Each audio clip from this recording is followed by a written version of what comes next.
Hello students, आज हम लोग क्लास 10th की केमिस्ट्री का थर्ड चैप्टर यानी मेटल्स एंड नॉन मेटल का एक बहुत ही इंपॉर्टेंट टॉपिक पढ़ने वाले हैं, आयोनिक कंपाउंड्स।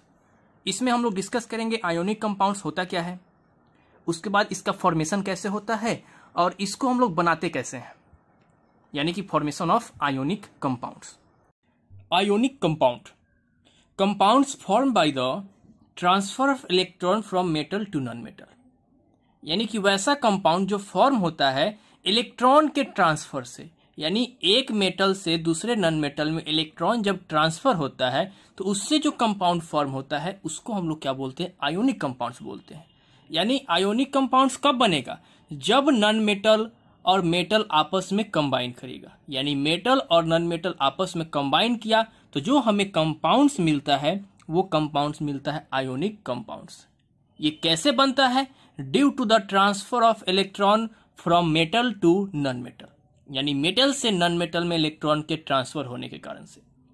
जैसे ionic compounds are held together by electrostatics force of attraction between two atoms, यानी जो आयोनिक कंपाउंड्स होते हैं जब वो फॉर्म करते हैं तो उसके बीच में एक फोर्स ऑफ अट्रैक्शन होता है जिसको हम लोग बोलते हैं इलेक्ट्रोस्टैटिक्स फोर्स ऑफ अट्रैक्शन। यानी मेटल और नॉन मेटल से जब इलेक्ट्रॉन ट्रांसफर होते हैं तो उसमें एक फोर्स लगता है, उस फोर्स के कारण से क्या होता है, ये कंपाउंड्स आपस में अटैच होते हैं, बॉन्ड होते हैं, एक साथ जुड़े होते हैं। वो फोर्स कौन सा है, इलेक्ट्रोस्टैटिक्स फोर्स ऑफ अट्रैक्शन। इसी फोर्स को जिसके कारण से वो जुड़ा होता है उसे हम लोग बोलते हैं आयोनिक बॉन्ड। यानी कि जिस फोर्स ऑफ अट्रैक्शन के कारण से क्या चीज, मेटल और नॉन मेटल आपस में कंबाइन होता है उसको हम लोग बोलते हैं आयोनिक बॉन्ड या फिर इलेक्ट्रोवायलेंट बॉन्ड। क्या चीज, इलेक्ट्रोवायलेंट बॉन्ड। तो आयोनिक बॉन्ड क्या होता है, the bond formed between two atoms bye the transfer of electron. दो एटम के बीच में या फिर दो एलिमेंट के बीच में जो बॉन्ड बनता है वो बॉन्ड ट्रांसफर ऑफ इलेक्ट्रॉन के कारण से फॉर्म होता है। यानी इस टोटल चीज को कि ionic compounds, electrostatics force, bond क्या होता है, इसको हम एग्जांपल से समझते हैं। जैसे कि हमारे पास एक मेटल और दूसरा नॉन मेटल, जैसे हम सोडियम ले लेते हैं और इधर में नॉन मेटल क्लोरीन ले लेते हैं। सोडियम का हम लोग सिंबल जानते हैं, क्या होता है, Na, और क्लोरीन का Cl।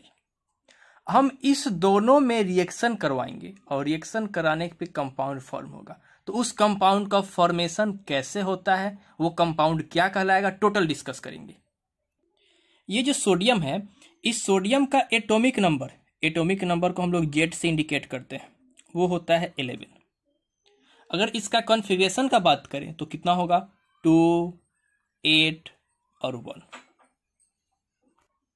और क्लोरीन का जो एटॉमिक नंबर है वो होता है 17 और इसका जो कॉन्फ़िगरेशन होगा वो 2, 8 और 7, यानी इसका कॉन्फ़िगरेशन ये। अगर हम बात करें कि इसका स्ट्रक्चर अगर हम लोग ड्रॉ करें, डिफरेंट सेल में अगर इलेक्ट्रॉन का डिस्ट्रीब्यूट करें तो कैसे होगा, तो ये सबसे पहले ये मेरे पास है न्यूक्लियस, ये फर्स्ट सेल, सेकेंड सेल और थर्ड सेल। फर्स्ट वाले सेल में कितना इलेक्ट्रॉन, 2 इलेक्ट्रॉन, यहां रहा 2 इलेक्ट्रॉन। सेकेंड वाले में 8 इलेक्ट्रॉन, 1, 2, 3, 4, 5, 6, 7 एंड 8।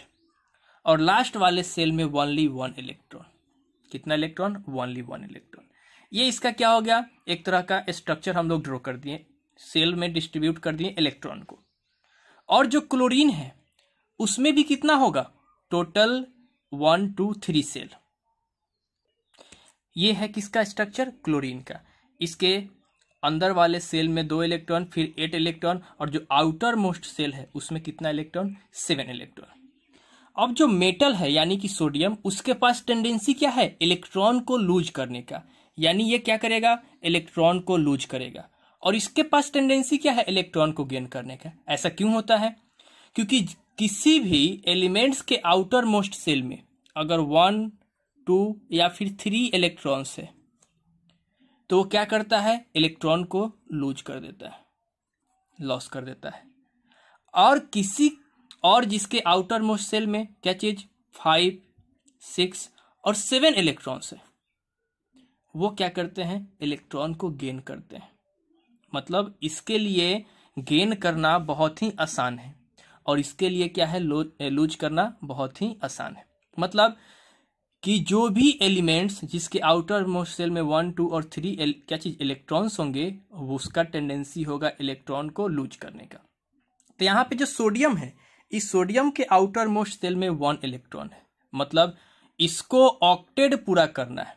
अब देखो, कोई भी जो एलिमेंट्स या फिर एटम है वो स्टेबल होना चाहता है, तो स्टेबिलिटी का रूल क्या है कि या तो ऑक्टेट पूरा करेगा या फिर ड्यूप्लेट पूरा करेगा। तो यहाँ ऑक्टेट पूरा करेगा कौन चीज, सोडियम, और क्लोरीन भी क्या पूरा करेगा, ऑक्टेट। तो इसके आउटर मोस्ट सेल में 1 इलेक्ट्रॉन है, तो इसको ऑक्टेट पूरा करने के लिए क्या 2 कंडीशन होगा, या तो ये 1 इलेक्ट्रॉन को लॉस कर देगा, यानी जो आउटर मोस्ट सेल में इलेक्ट्रॉन उसको क्या कर देगा, वो लॉस कर देगा, यानी ये वो 1 इलेक्ट्रॉन को क्या करेगा, लूज करेगा। या फिर ये 8 पुराने के लिए क्या करेगा, 7 इलेक्ट्रॉन को गेन करेगा। तो 7 इलेक्ट्रॉन इसको कोई देगा नहीं, तो इसके लिए आसान क्या होगा कि ये 1 इलेक्ट्रॉन जो आउटर मोस्ट सेल में है उसे वो लॉस कर देगा।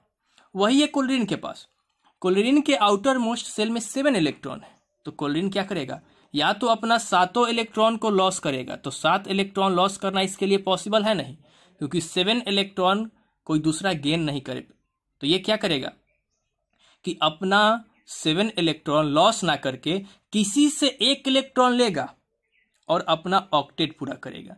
जब ये 1 इलेक्ट्रॉन यहां से रिमूव होगा, यानी कि जो आउटर मोस्ट सेल में इलेक्ट्रॉन है ये, इसको जब बाहर की ओर रिमूव किया जाएगा, इलेक्ट्रॉन जब क्या करेगा, यहां से बाहर निकलेगा,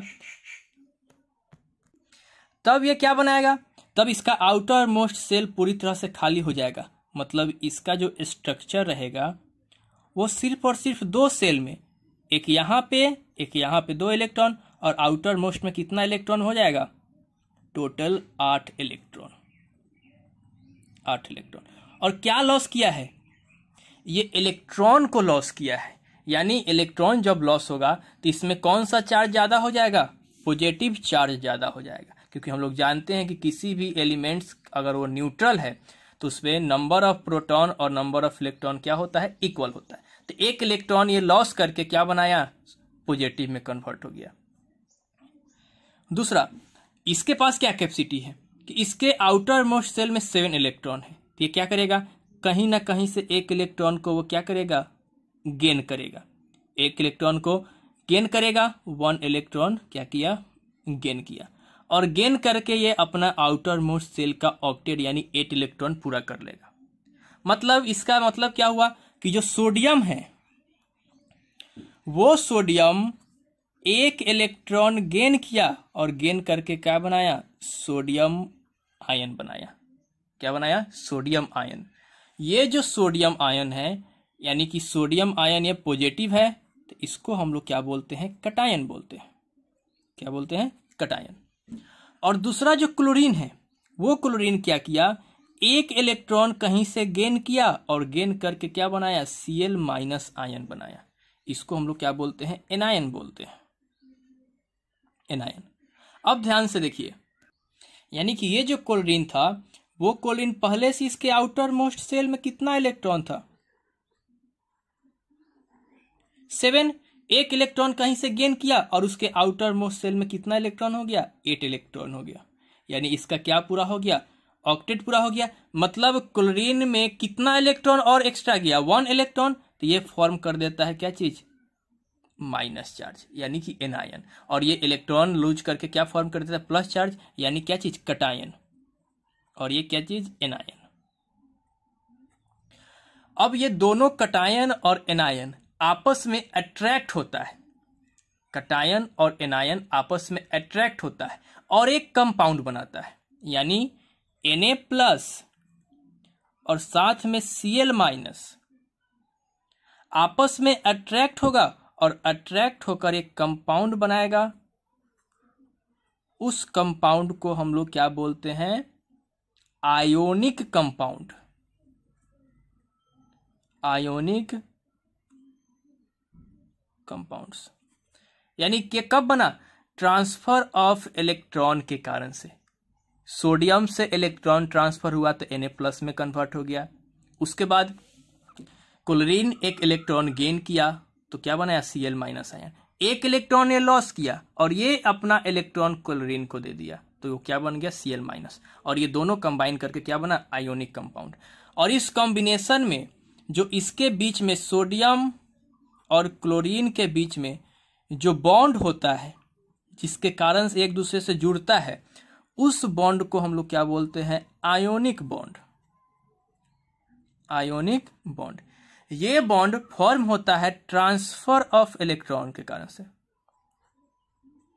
ट्रांसफर ऑफ इलेक्ट्रॉन के कारण से। तो इलेक्ट्रॉन किसमें से किसमें ट्रांसफर होता है? तो ये मेटल से ट्रांसफर होता है। कहां पे? नॉन मेटल में। मेटल से ट्रांसफर होता है नॉन मेटल में। तो इसी आयोनिक बॉन्ड यानी जो सोडियम और क्लोरीन है जो एक दूसरे के साथ जुड़ा हुआ है, जिस बॉन्ड के कारण से उस बॉन्ड के पीछे रीजन है इसके अट्रैक्शन का, एक फोर्स का, वो फोर्स होता है electrostatic force of attraction. Electrostatic force of attraction. इसी फोर्स ऑफ अट्रैक्शन को हम लोग नाम देते हैं बॉन्ड। कौन सा बॉन्ड? Ionic bond. कौन सा बॉन्ड? Ionic bond. तो ये जो आयोनिक बॉन्ड बनता है वो ionic bond the bond form between two atoms by transfer of क्या चीज? इलेक्ट्रॉन। एक एटम से दूसरे में इलेक्ट्रॉन ट्रांसफर होता है तो बॉन्ड बनता है, तो उसको हम लोग क्या बोलते हैं? आयोनिक बॉन्ड बोलते हैं। Properties of ionic compounds. अब हम लोग कुछ आयोनिक कंपाउंड्स का प्रॉपर्टीज देखते हैं। नेचर या फिर फिजिकल स्टेट। आयोनिक कंपाउंड जो है जनरली सॉलिड होता है नॉर्मल कंडीशन में। नॉर्मल कंडीशन का मतलब कि रूम टेम्परेचर पे ये क्या होता है? जनरली सॉलिड होता है। तो इसके सॉलिड होने के पीछे का रीजन क्या है? कि इसके बीच में जो कटायन और एनायन है उसका जो अरेंजमेंट होता है वो रेगुलर अरेंजमेंट होता है, रेगुलर मैनर में अरेंजमेंट होता है। यानी एक कटायन दूसरा anion, metal non metal, metal non metal, metal non metal. यानी इसका अरेंजमेंट का पैटर्न क्या होता है? रेगुलर होता है। और इसके बीच में यानी जिसके कारण ये जुड़ा हुआ है उसको हम लोग बोलते हैं electrostatics force of structure. Electrostatics force of attraction के कारण इसके बीच का जो कॉम्बिनेशन है वो बहुत ही ज्यादा स्ट्रांग होता है। इसके बीच का जो बॉन्ड है जिसको हम लोग आयोनिक बॉन्ड बोलते हैं। कौन सा बॉन्ड? Ionic bond. वो बहुत ही ज्यादा स्ट्रांग है। इसी स्ट्रांग होने के कारण से इसका स्ट्रक्चर रिजिड होता है, यानी कि वो सॉलिड होता है। ये हार्ड भी होता है, high strong force of attraction के बीच में। दूसरा, ये ब्रिटल भी होता है। ब्रिटल मतलब इसको जब हम लोग हैमरिंग करते हैं तो ब्रेक करना शुरू हो जाता है, इसको हम लोग क्या बोलते हैं? ब्रिटल बोलते हैं। तो इस क्या होता है? हार्ड होता है, ब्रिटल होता है और जनरली क्या होते हैं? सॉलिड होते हैं। अगर इसके मेल्टिंग पॉइंट और हम लोग बॉइलिंग पॉइंट का बात करें तो they have high melting and boiling point. क्यों high melting and boiling point है? क्योंकि इसके बीच का जो फोर्स ऑफ अट्रैक्शन है बहुत ही ज्यादा हाई है।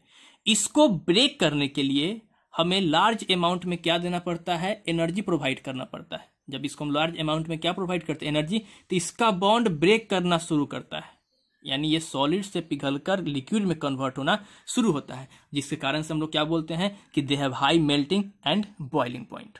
दूसरा, solubility. They are generally soluble in water but insoluble in organic solvent. ये जनरली वाटर में सोल्युबल है।